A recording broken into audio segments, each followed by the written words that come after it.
श्रीबगला प्रत्यङ्गिरा कवचम् अथ विनियोगः। अस्य श्रीबगला प्रत्यङ्गिरा मन्त्रस्य नारद ऋषिः स्त्रिष्टुप्छन्दः।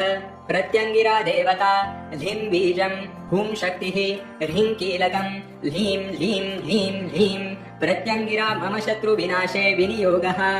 ॐ प्रत्यङ्गिरायै नमः। प्रत्यङ्गिरे सकलकामान् साधय मम रक्षां कुरु कुरु सर्वान् शत्रून् खादय खादय मारय मारय घातय घातय। ॐ ह्रीं फट् स्वाहा।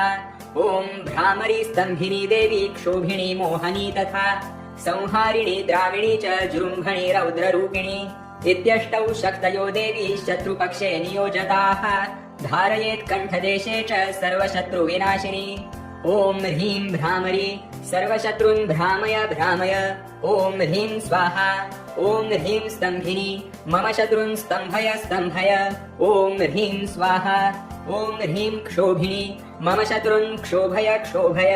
ॐ ह्रीं स्वाहा। ॐ ह्रीं मोहिनी मम शत्रून् मोहय मोहय। ॐ ह्रीं स्वाहा। ॐ ह्रीं संहारिणी मम शत्रून् संहारय संहारय। ॐ ह्रीं स्वाहा। ॐ ह्रीं द्राविणी मम शत्रून् द्रावय द्रावय। ॐ ह्रीं स्वाहा। ॐ ह्रीं जृम्भणी मम शत्रून् जृम्भय जृम्भय। ॐ ह्रीं स्वाहा। ॐ ह्रीं रौद्री मम शत्रून् सन्तापय सन्तापय। ॐ ह्रीं स्वाहा। इति श्री रुद्रयामले शिवपार्वती संवादे बगला प्रत्यङ्गिरा कवचम् सम्पूर्णम्।